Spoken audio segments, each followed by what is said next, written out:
The UK citizenship test, stripped of its practical questions, is now seen as part of Theresa May's hostile environment, a new study has found. How old was Marie, Queen of Scots, when she took the throne? Who won the Battle of Killiecrankie? Unless you know the answers, you're not fit to be a British citizen.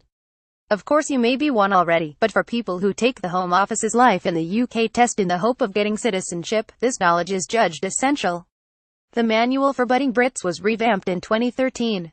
Practical questions like how to find a doctor or apply for a job were stripped out. Now it tests the values and principles at the heart of being British. After 4 years, there has still been no official government evaluation of the current test. But an evaluation has just been done by Leah Bassel at Leicester University. Not surprisingly, those whose first language isn't English and aren't familiar with computers find the test forbidding.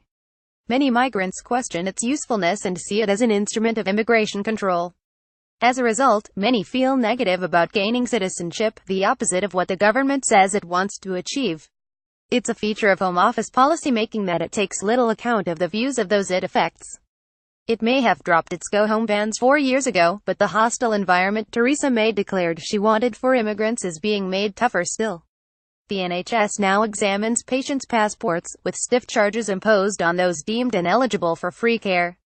Checks by landlords on whether applicants have the right to rent, which so far apply only in England, may soon be extended to the rest of the UK.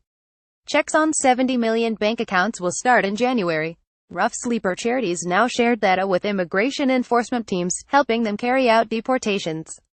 As with the citizenship test, the ostensible justifications for these measures, such as recovering money for the NHS or identifying illegal immigrants, prove to be shallow. More than half of those owing money to the NHS haven't paid a year later.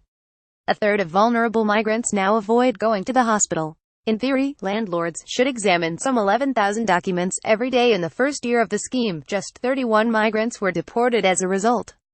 The checks have fueled the market for false ID papers. The internal borders the government has created are patrolled by hospital receptionists, bank clerks and by landlords. Few know what a Liechtenstein passport looks like, let alone a dud one. They are bound to make mistakes or take shortcuts, or simply find it easier to say no. Half of private landlords admit discriminating against those without British passports. An inspection report last year found that hundreds of people living legitimately in the UK have been improperly denied bank accounts and driving licenses. When challenged about the logic of universal credit and other welfare reforms, the government argues that the best way of avoiding the hardships they cause is by getting a job.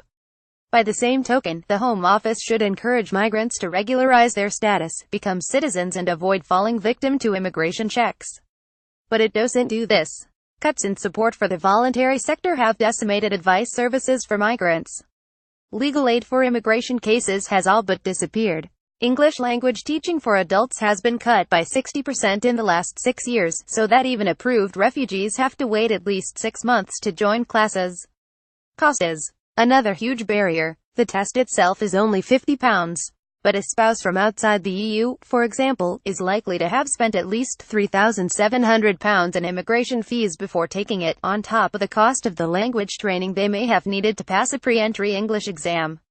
Once a migrant passes the Life in the UK test, perhaps on their 3rd or 4th attempt, citizenship will cost another £1,282.